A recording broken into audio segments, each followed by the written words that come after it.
Shalom, puji nama Tuhan pagi hari ini ketika kita memperingati Hari Kemerdekaan Republik Indonesia yang ke-80, kita bisa bersuka cita, bersyukur Tuhan memberikan kemerdekaan bagi kita untuk memuji dan memuliakan Tuhan. Merdeka! Merdeka! Merdeka! Puji nama Tuhan.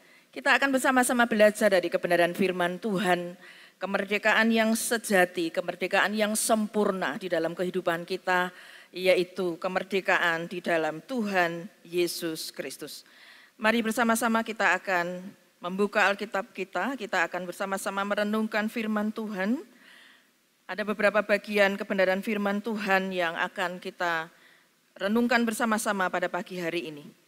Injil Yohanes pasal yang ke-8 ayat yang ke-30 sampai yang ke-36. Kemudian kitab Galatia pasal yang ke-5 ayat yang pertama.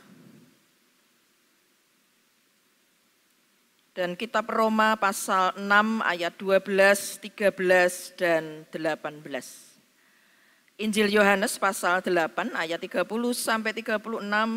Kitab Galatia pasal 5 ayat yang pertama dan kitab Roma pasal 6 ayat 12, 13 dan 18. Saya undang Bapak Ibu dan Saudara untuk berdiri, kita akan bersama-sama membaca kebenaran firman Tuhan ini. Kita akan baca secara bergantian Injil Yohanes pasal yang ke-8 ayat 30 sampai yang ke-36. Saya akan membacakan ayat yang genap. Injil Yohanes pasal 8 ayat yang ke-30, demikian bunyi firman Tuhan. Kebenaran yang memerdekakan. Setelah Yesus mengatakan semuanya itu, banyak orang percaya kepadanya.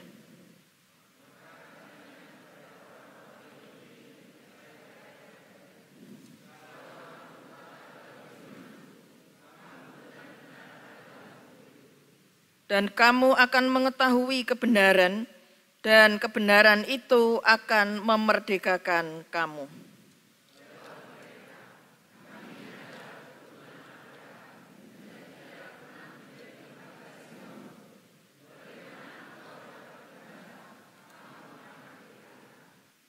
Kata Yesus kepada mereka, "Aku berkata kepadamu, sesungguhnya setiap orang yang berbuat dosa adalah hamba dosa."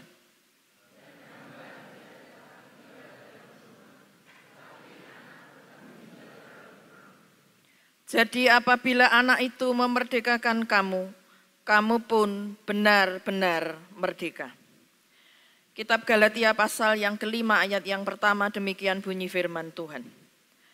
Supaya kita sungguh-sungguh merdeka, Kristus telah memerdekakan kita. Karena itu berdirilah teguh dan jangan mau lagi dikenakan kuk perhambaan. Kitab Roma pasal yang ke-6 ayat 12 dan 13, demikian bunyi firman Tuhan. Sebab itu hendaklah dosa jangan berkuasa lagi di dalam tubuhmu yang fana, supaya kamu jangan lagi menuruti keinginannya. Dan janganlah kamu menyerahkan anggota-anggota tubuhmu kepada dosa, untuk dipakai sebagai senjata kelaliman. Tetapi serahkanlah dirimu kepada Allah sebagai orang-orang yang dahulu mati, tetapi yang sekarang hidup. Dan serahkanlah anggota-anggota tubuhmu kepada Allah untuk menjadi senjata-senjata kebenaran. Ayat yang ke-18, demikian bunyi firman Tuhan. Kamu telah dimerdekakan dari dosa dan menjadi hamba kebenaran. Mari kita berdoa. Bapa di surga, di dalam nama Tuhan Yesus Kristus, kami sudah membaca kebenaran firman-Mu ya Tuhan. Biarlah pada pagi hari ini, Allah Roh Kudus, Roh kebenaran itu, memberikan pengertian kepada kami melalui setiap kebenaran firman-Mu ini Tuhan. Sehingga kami tidak hanya merayakan kemerdekaan di dalam Kristus, tetapi kami sungguh-sungguh mengalami dan merasakan ya Tuhan, bahwa Engkau sudah memerdekakan kami. Karena itu Allah Roh Kudus, Engkau mengurapi kami semua ya Tuhan. Berikan kepada kami konsentrasi yang baik ketika kami bersama-sama merenungkan setiap kebenaran firman-Mu, sehingga kehidupan kami senantiasa menjadi hamba kebenaran. Allah Roh Kudus, Engkau urapi hamba-Mu dengan segala keterbatasan dan kelemahan hamba. Engkau layakkan lidah bibir hamba-Mu untuk menyampaikan kebenaran firman Tuhan pada pagi hari ini. Terima kasih Tuhan, hanya di dalam nama Tuhan kami Yesus Kristus, kami sudah berdoa dan mengucap syukur. Haleluya. Amin. Silakan duduk Bapak, Ibu, dan Saudara. Sesuai dengan tema kita bulan ini, kita masih membahas tentang mengalami kemerdekaan di dalam Kristus. Nanti bulan depan, bulan September, Oktober, kita sudah ada tema bulan keluarga. Jadi diharapkan dengan kebenaran firman Tuhan yang kita dengar dalam bulan ini, mengalami kemerdekaan di dalam Kristus. Mengalami itu apa tuh Bapak Ibu? Mengalami itu apa? Berarti betul-betul kita punya pengalaman pribadi, merasakan kemerdekaan di dalam Kristus. Kalau tadi malam kita ikut malam tirakatan, pekik merdeka itu mesti berulang-ulang, ya. Begitu ada yang sambutan, merdeka, merdeka, gitu ya. Mari kita memiliki sebuah pengertian yang lebih dalam. Ada sebuah kemerdekaan yang sempurna, yang sejati, yaitu kemerdekaan di dalam Kristus. Dan kita harus mengalami, punya pengalaman, merasakan kebebasan. Ya, next. Ada seorang tokoh yaitu Martin Luther, seorang tokoh reformasi yang hidup sekitar abad ke-15. Martin Luther ini menggambarkan orang yang belum mengalami kemerdekaan di dalam Kristus atau orang berdosa itu seperti seekor kuda yang ditunggangi iblis. Jadi ini memberikan sebuah gambaran ilustrasi supaya lebih jelas gitu ya. Menggambarkan orang berdosa itu seperti seekor kuda yang ditunggangi iblis.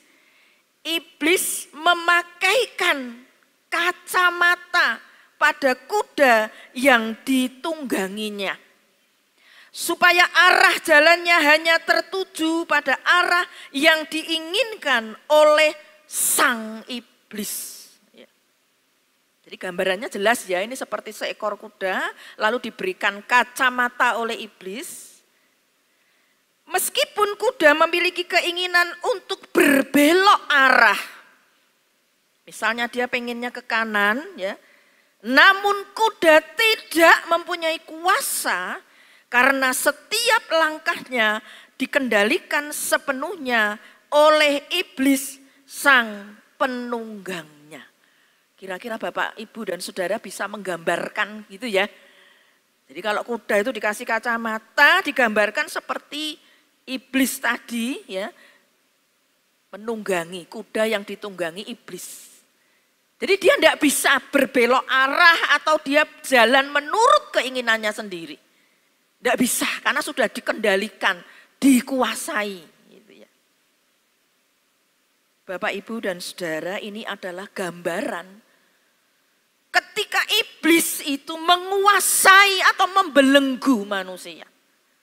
Ketika dosa itu sudah membelenggu atau menguasai manusia. Dosa mempunyai cara untuk memperbudak kita. Dosa mempunyai cara untuk mengendalikan kita, menguasai kita, meminta kita melakukan apa yang diperintahkan. Jadi iblis itu mendikte kita, mengendalikan kita, menguasai kita. Itu cara kerjanya. Ya.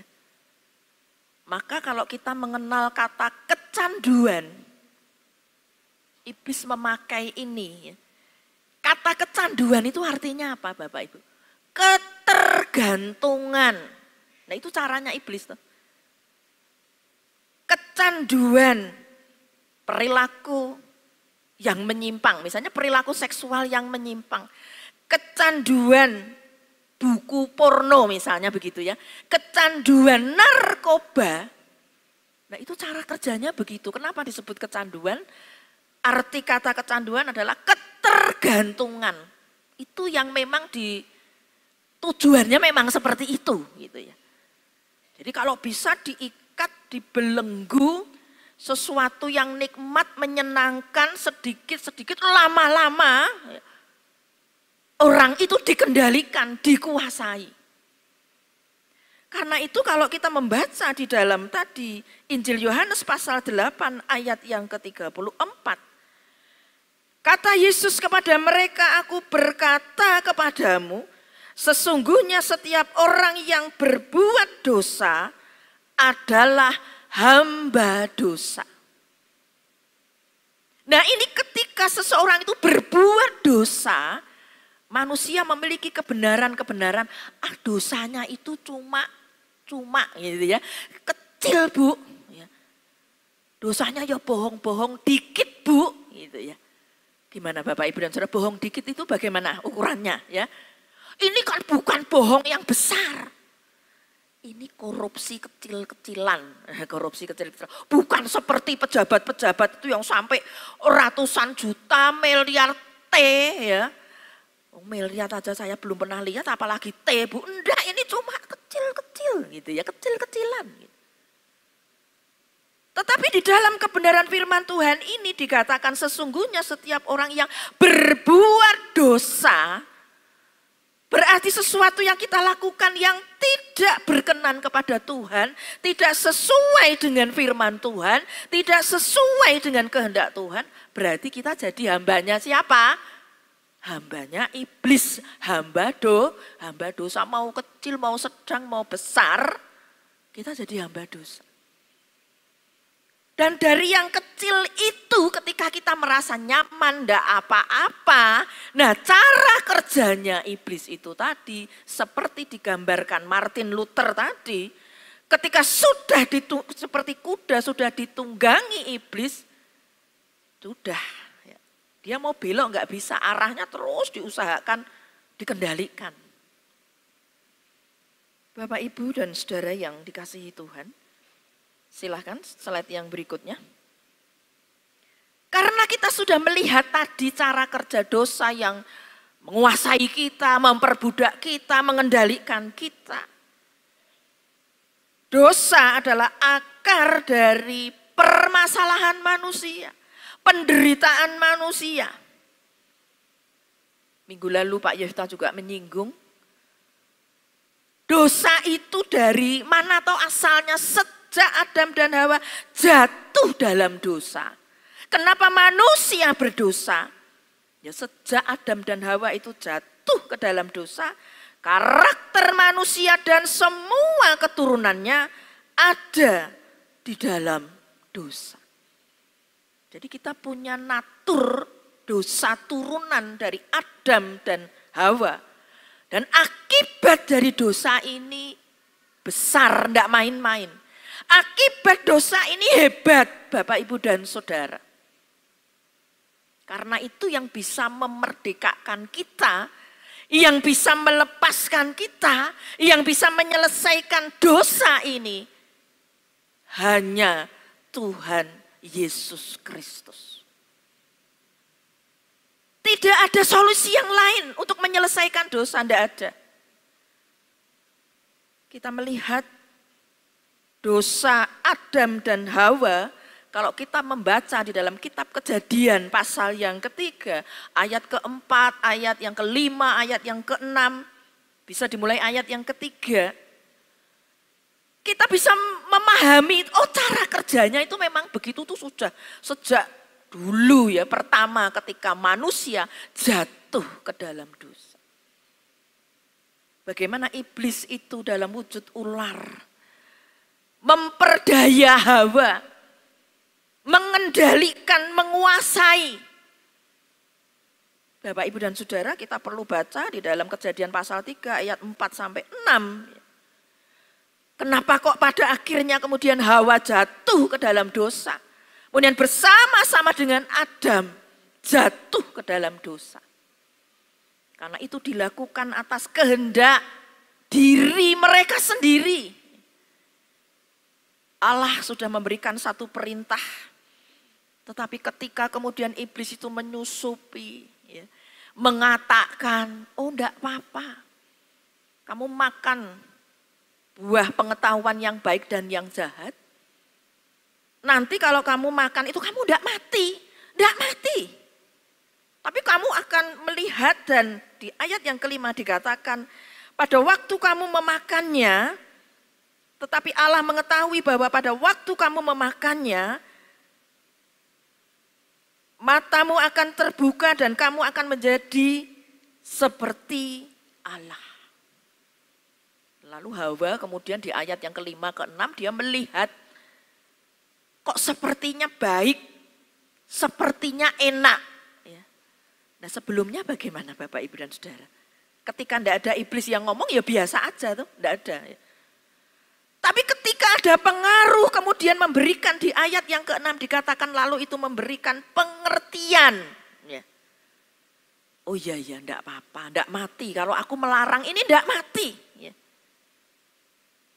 Ini adalah bahayanya ketika dosa itu dia bisa berpikir, kemudian menjadi sebuah hal yang baik dan menyenangkan. Seperti tadi misalnya.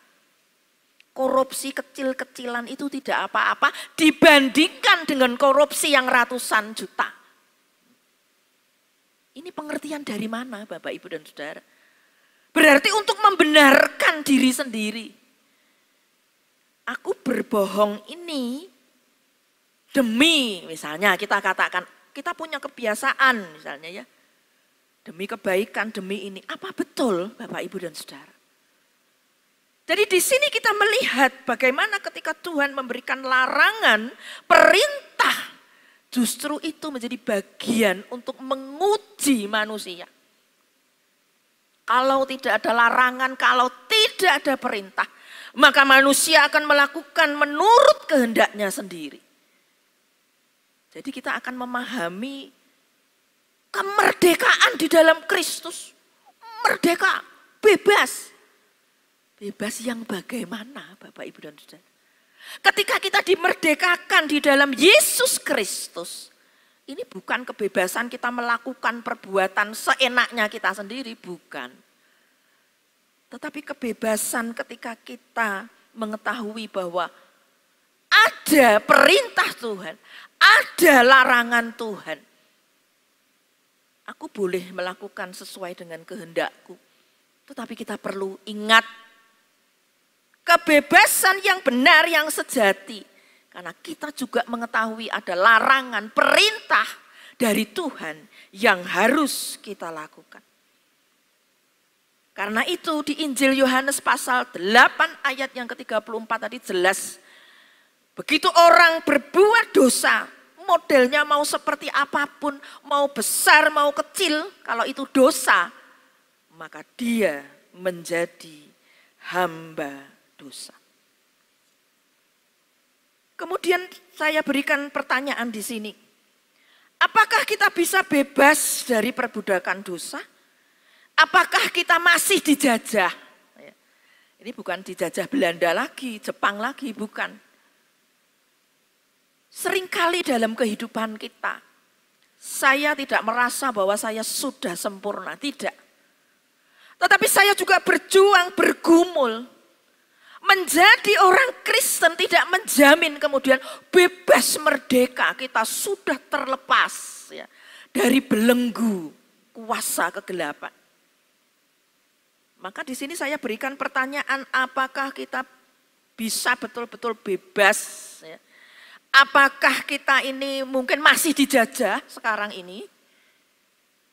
Kita belum merdeka dari apa misalnya?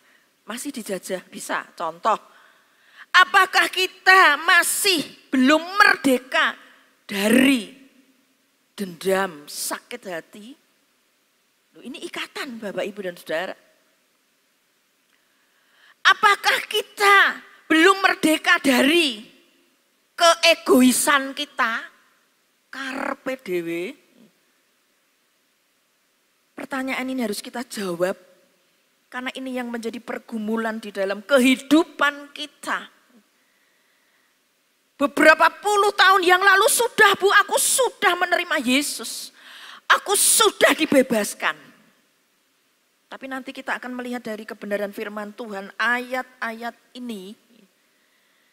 Supaya kita mengalami, nah ini temanya ya, mengalami, merasakan. Nah kalau sekarang ini kita masih merasa seperti dijajah. Ya. Kalau sekarang kan Belanda sudah tidak menjajah kita, Jepang tidak menjajah kita. Tapi kalau sekarang ini, dalam kehidupan kita masih merasakan, aduh tapi aku belum merdeka Bu, orang-orang tuh nggak tahu. Ya. Aku belum merdeka dari rasa dendam, sakit hati. Aku tidak bisa melepaskan pengampunan. Ini kita juga dijajah Bapak Ibu dan Saudara. Bagaimana kuasa kegelapan itu, iblis itu. Tidak apa-apa ya. Karena orang itu sangat-sangat menyakitkan. Gitu ya. Saya banyak mendengar kesaksian dari orang-orang Kristen, dari jemaat-jemaat Tuhan. Ketika belum merdeka dari rasa dendam, sakit hati. Entah antara suami, istri, orang tua, anak-anak orang tua dan seterusnya sesama kita. Tetapi di akhir kesaksian itu semuanya hampir ya mesti sama ya. Kenapa mereka kemudian bisa merdeka? Wah iya, setelah aku melakukan firman Tuhan, mengampuni orang, melepaskan pengampunan.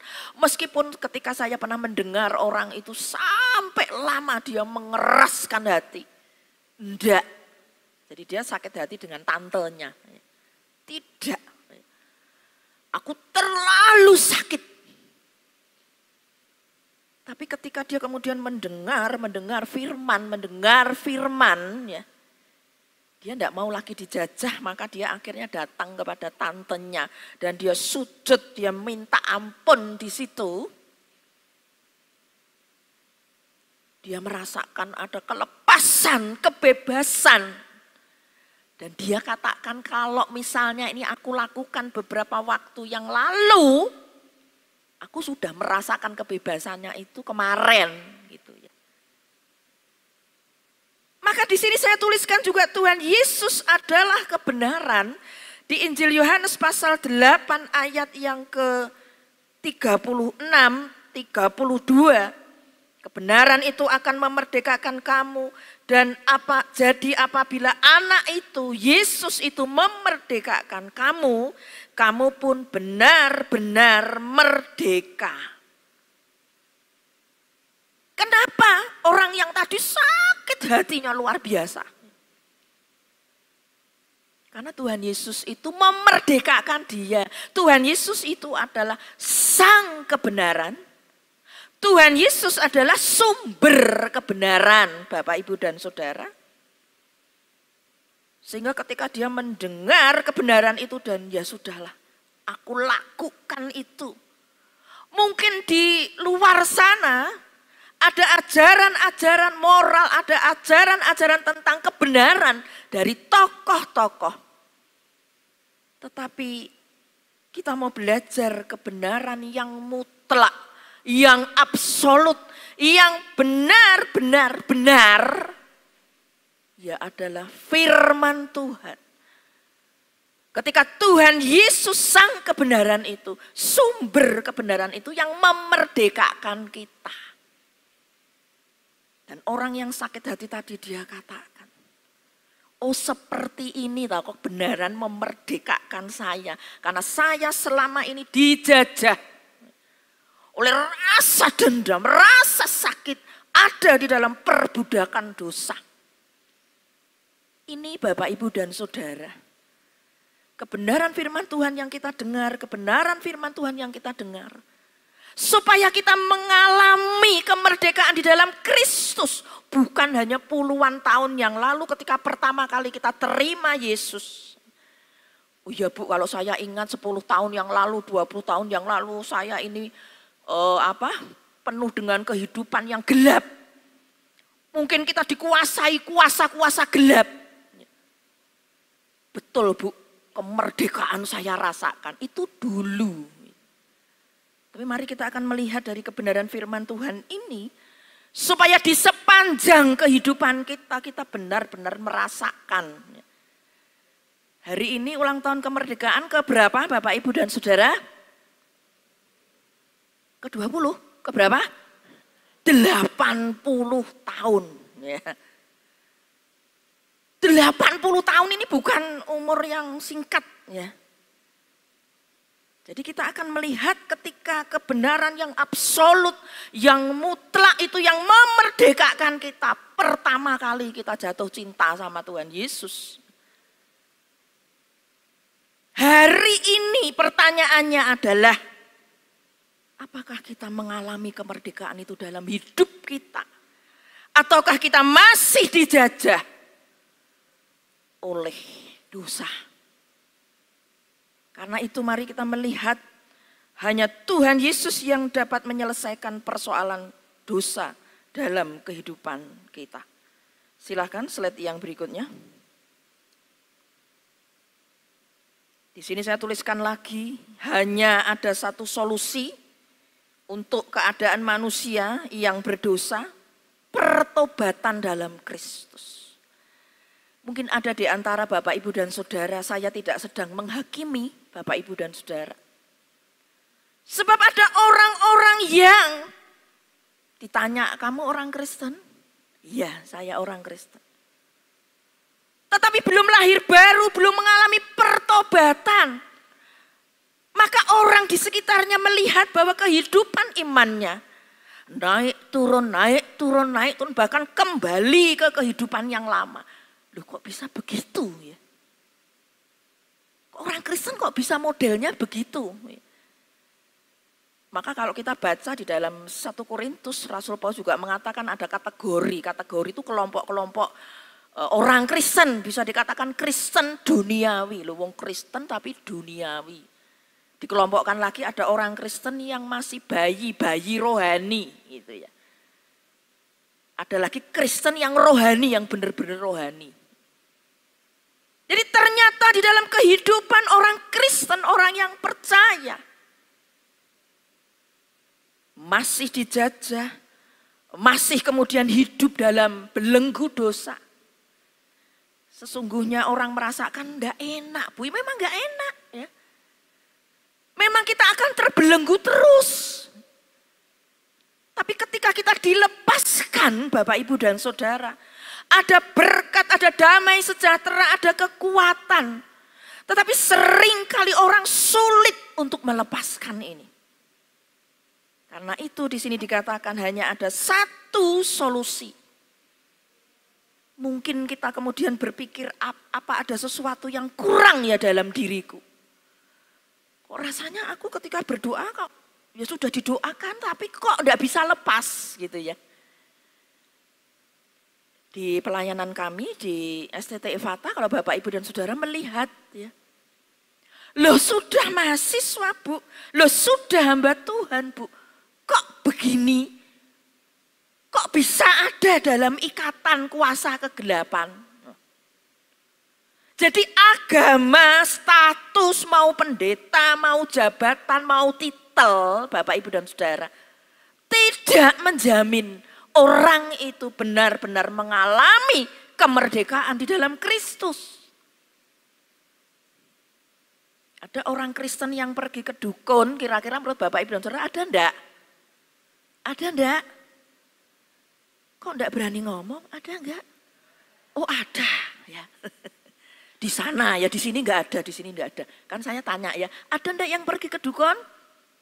Ada. Nah, Bapak, Ibu, dan Saudara, saya lebih percaya ini. Ya. Ada yang ke dukun, ada yang tidak percaya kepada Tuhan, padahal orang Kristen. Jadi ini sebuah bagian yang sangat penting dalam kehidupan kita. Kemerdekaan adalah karya Allah yang diberikannya melalui Tuhan Yesus Kristus. Injil Yohanes pasal 8 ayat 32 sampai 34. Dan kamu akan mengetahui kebenaran dan kebenaran itu akan memerdekakan kamu. Tuhan Yesus yang memulai dari dalam diri kita, Bapak, Ibu, dan Saudara. Tuhan Yesus yang memulai, Tuhan Yesus lahir, mati, bangkit, menjadi juru selamat untuk membebaskan kita. Seperti tadi Ibu Surya berdoa di awal tadi, mari kita syukuri. Jadi kalau kita merayakan kemerdekaan Indonesia saja, kita merayakan dengan sukacita. Kemerdekaan di dalam Kristus ketika kita sudah bertobat menjadi manusia baru. Sebetulnya dalam hidup kita ini mujizat terbesar adalah anugerah keselamatan ini, Bapak, Ibu, dan Saudara. Sebab kalau tidak, waduh, jadi apa kita ini? Dikendalikan dosa, dibelenggu dosa, ndak tenang, ndak bisa merasakan sukacita. Karena itu mari kita persembahkan syukur kita hari ini. Tuhan Yesus yang memulai dari dalam diri kita. Kemerdekaan dimulai dengan pembebasan dari belenggu dosa. Next. Karena itu di Galatia pasal yang kelima ayat yang pertama dikatakan, mari kita melihat di situ dikatakan, supaya kita sungguh-sungguh merdeka, Kristus telah memerdekakan kita. Loh, ini piye toh ayatnya toh, Bu? Supaya kita sungguh-sungguh merdeka, Kristus telah memerdekakan kita. Ya memang betul, Bu. Iyalah, ya memang betul. Jadi Rasul Paulus ini sampai mengatakan di bagian yang pertama, supaya kita sungguh-sungguh merdeka. Jadi ini diingatkan lagi. Kemerdekaan kita ini di dalam Kristus, maka dijelaskan Kristus telah memerdekakan kita. Karena itu berdirilah teguh dan jangan mau lagi dikenakan kuk perhambaan. Di dalam bahasa Indonesia sehari-hari dikatakan kita sekarang bebas, merdeka, gitu ya. Sebab Kristus sudah membebaskan kita, sebab itu pertahankanlah kebebasanmu dan jangan mau diperhamba lagi. Jadi Bapak, Ibu, dan Saudara, kita kenal Yesus sudah puluhan tahun yang lalu. Sudah dimerdekakan, tapi kok dalam kehidupan kita misalnya seperti tadi, iman itu bisa naik turun ya. Kita bisa kembali dijajah oleh kuasa dosa, belum merdeka dari dosa ya. Kepahitan, suka bohong dan lain sebagainya.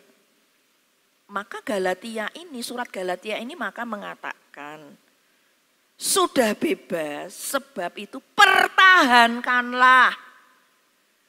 Bangsa kita ini, Indonesia ini dipertahankan enggak toh negara kita ini? Wah, dipertahankan, kalau enggak, ini kita bisa bertahan sampai 80 tahun. Wah, ini luar biasa. Nah, kalau bercerita negara Indonesia dipertahankannya bagaimana? Supaya tidak dijajah lagi. Ada yang mau di antara kita mau dijajah lagi? Enggak ya. Bukan berarti kemudian merdeka gitu ya. Dari tahun 45 ya sudah, kita sudah bebas merdeka. Terus pasif, tidak pasif. Tentara diperkuat, kemudian di bidang-bidang tertentu ya banyak hal yang perlu diperbaiki untuk mempertahankan kebebasan ini. Jadi dalam kehidupan kita tidak hanya aku terima Yesus Kristus, aku percaya kepada Yesus Kristus. Pertanyaannya hari ini Bapak, Ibu, dan Saudara, apakah kemerdekaan dalam Kristus itu kita rasakan sampai hari ini dan kita terus berjuang mempertahankan kemerdekaan itu? Maksudnya apa? Atau mempertahankan itu menjaga. Ya dijaga supaya tidak dijajah lagi. Kalau ayat ini mengatakan, dan jangan mau diperhamba lagi. Jangan mau, ya. Ketika misalnya anak-anak muda, wah kamu itu sok suci, kamu pelayanan, kamu ini itu, ayo kembali lagi gitu ya. Di lingkungan kita minum-minuman, narkoba dan seterusnya. Biarlah ayat firman Tuhan ini mengingatkan kita. Aku tidak mau lagi kembali ke kehidupanku yang lama. Aku tidak mau lagi dijajah, tidak mau lagi diperhamba. Nah, caranya bagaimana Bapak, Ibu, dan Saudara? Injil Yohanes pasal 8 ayat yang ke-31 dan 32 dikatakan, jika kamu tetap dalam firman-Ku, kamu benar-benar adalah murid-Ku. Dan kamu akan mengetahui kebenaran, dan kebenaran itu akan memerdekakan kamu. Kuncinya cuma ini, rahasianya cuma ini. Ya. Bukan kebenaran tadi yang tidak mutlak, jadi kebenaran yang absolut, yang mutlak benar. Ya firman Tuhan. Bukan dari ilmu-ilmu filsafat, etika, orang-orang pintar, ajaran moral, tidak. Kebenaran firman Tuhan berkata apa? Hati-hati dengan pergaulanmu. Pergaulan yang buruk akan merusak apa? Kebiasaan yang baik. Loh, itu sudah jelas ya kebenarannya. Dan ketika kita kemudian kembali ke kehidupan yang lama, ya dijajah lagi, ya diperhamba lagi. Ya sudah, kita terjerumus lagi, dan cara dosa tadi, ingat ya Bapak Ibu, seperti apa? Menguasai kita, mengendalikan kita, membelenggu kita supaya kita tidak bisa lepas. Nah, itu cara kerjanya iblis. Karena itu, apa yang harus kita lakukan dalam kehidupan kita untuk mempertahankan kemerdekaan ini? Ya, next. Tadi kita membaca di dalam kitab Roma pasal 6 ayat 12, 13, ayat 18. Saya memberikan di kitab Roma kan ada banyak ayat. Kalau kita pelajari maka ini perlu 1 bulan, ada 5 minggu. Ya. Hamba-hamba Tuhan sudah menyampaikan bagaimana caranya kita mempertahankan kemerdekaan itu. Dan kita tidak mau lagi diperhamba oleh dosa. Caranya bagaimana? Yang pertama di situ saya tulis, memiliki kesadaran yang semakin kuat, manusia lama kita telah disalibkan dan diberi hidup yang baru. Mari kita lihat pasal 6, kitab Roma pasal 6 ayat yang ke-6. Karena kita tahu bahwa manusia lama kita telah turut disalibkan, supaya tubuh dosa kita hilang kuasanya, agar jangan kita menghambakan diri lagi kepada dosa. Sebab itu hendaklah dosa jangan berkuasa lagi di dalam tubuhmu yang fana, supaya kamu jangan lagi menuruti keinginannya. Kenapa saya ambilkan di dalam kitab Roma pasal yang ke-6 ada banyak ayat. Bagaimana cara kita mempertahankan, menjaga kemerdekaan di dalam Kristus supaya kita tidak diperhamba lagi. Kitab Roma ini secara khusus menyoroti tentang tubuh kita yang fana ini sudah disalibkan. Nah, kalau ngomong tubuh, anggota tubuh kita ini mulai dari mana Bapak Ibu? Ya dari pikiran, mata, telinga, mulut, tangan, dan semuanya. Jadi ini kita harus mempertahankan ketika kita melihat pakai mata. Wah ini aku sudah tidak mau ya. Film porno, hal-hal yang pornografi, tidak, stop gitu ya. Ini berbicara tentang tubuh, berarti tubuh ini ya semuanya toh, anggota tubuh ini toh. Pikiran kita, ya, tadi Hawa jatuh, kok kelihatannya enak, oh enggak apa-apa, memberikan pengertian. Maka pemikiran kita harus dibarui terus. Seperti Roma 12 ayat 2 itu. Sehingga kita tahu mana yang benar, mana yang salah, mana kehendak Tuhan, mana kehendak yang bukan dari Tuhan. Jadi yang pertama mempertahankannya bagaimana? Kesadaran kita ini harus semakin kuat.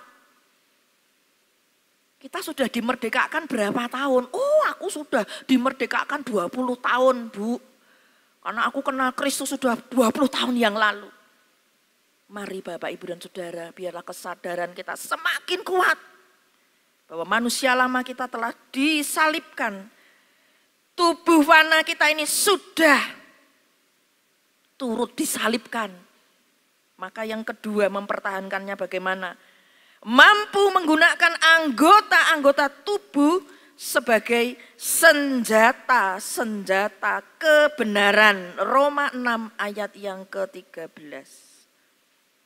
Tidak cuma senjata loh ya, senjata-senjata kebenaran. Nah, kenapa kok pakai senjata-senjata kebenaran? Tidak mengatakan bahwa serahkanlah anggota tubuhmu dan kamu melakukan kebenaran. Senjata-senjata kebenaran. Berarti ini ada sesuatu yang khas gitu ya. Jadi kalau kita pakai senjata itu berarti ada sebuah tujuan ya. Fungsinya jelas untuk mengalahkan apa? Musuh. Rasul Paulus juga mengatakan pedang roh ya dalam Efesus itu.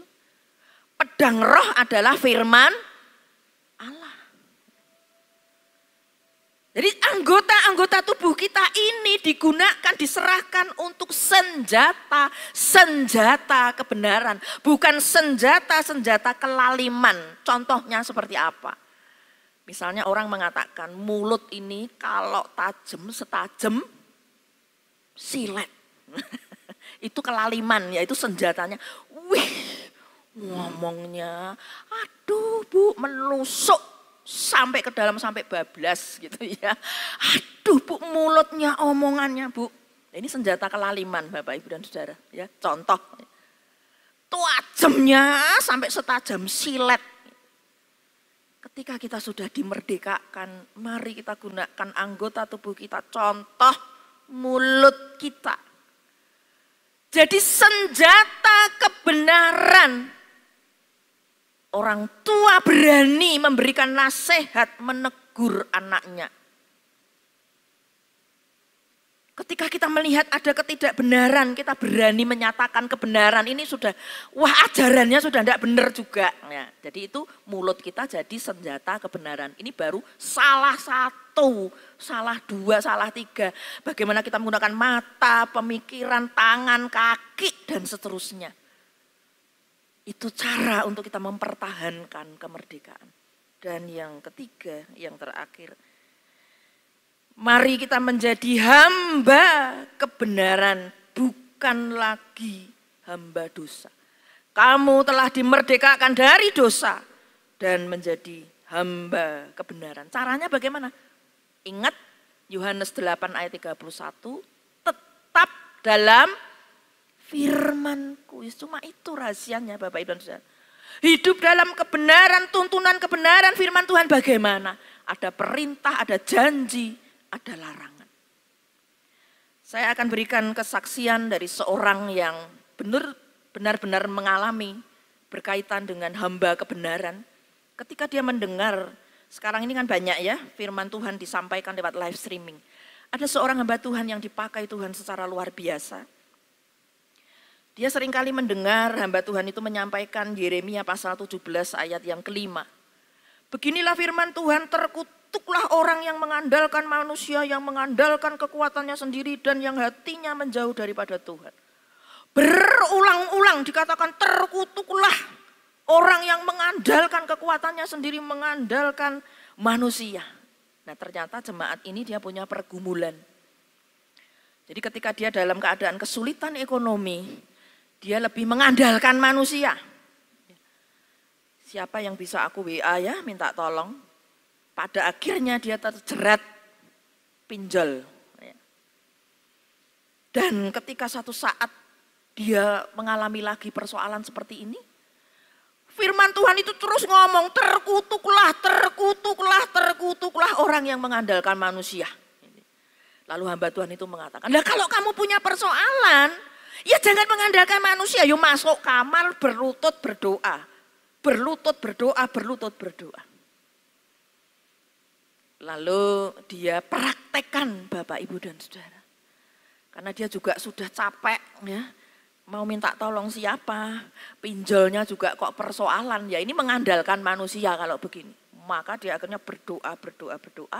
Beberapa hari kemudian temannya mengatakan, kamu dulu bekerja di sebuah perusahaan beberapa tahun yang lalu. Ternyata ada loh asuransi. Ya mungkin kalau sekarang ini namanya BPJS Ketenagakerjaan ya.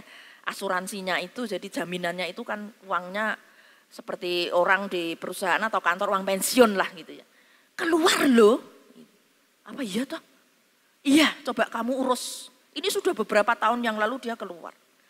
Lalu dia urus, terus minta perusahaannya itu slip gaji yang terakhir. Waduh lah ini sudah beberapa tahun yang lalu. Oh coba kamu tanya di bank, nanti kan karena biasanya transfernya lewat bank. Pasti ada dan bisa diurus. Dan akhirnya dia mendapatkan asuransi itu 2 kali lipat dari yang dia butuhkan. Jadi ini contoh Bapak, Ibu, dan Saudara. Yeremia pasal 17 ayat yang kelima dikatakan, terkutuklah orang yang mengandalkan Tuhan, bla bla bla, ada di ayat yang keenam, seperti semak bulus, tidak akan mengalami datangnya keadaan yang baik. Tapi ayat yang ketujuh, diberkatilah orang yang mengandalkan Tuhan, yang menaruh harapan seperti pohon yang ditanam dan seterusnya, tidak khawatir dalam tahun kering yang tidak berhenti menghasilkan buah. Saya diberkati dengan kesaksian dari jemaat ini ketika dia mencoba untuk belajar menjadi hamba kebenaran, melakukan kebenaran, dan kebenaran itu memerdekakan dia. Dia belajar untuk tidak mengandalkan kekuatannya sendiri dan manusia. Yang terakhir kesimpulannya, Tuhan Yesus yang memerdekakan kita dari belenggu dosa. Tuhan Yesus juga yang memampukan untuk hidup berkemenangan. Karena Tuhan Yesus sendiri adalah sumber kebenaran, sang kebenaran yang memerdekakan kita. Dan Tuhan Yesus memberikan Roh Kudus, roh kebenaran, agar kita bisa menang. Dan yang terakhir, Tuhan Yesus memberi kemerdekaan agar kita menjadi hamba kebenaran. Mari kita berdoa dan kita naikkan sebuah pujian.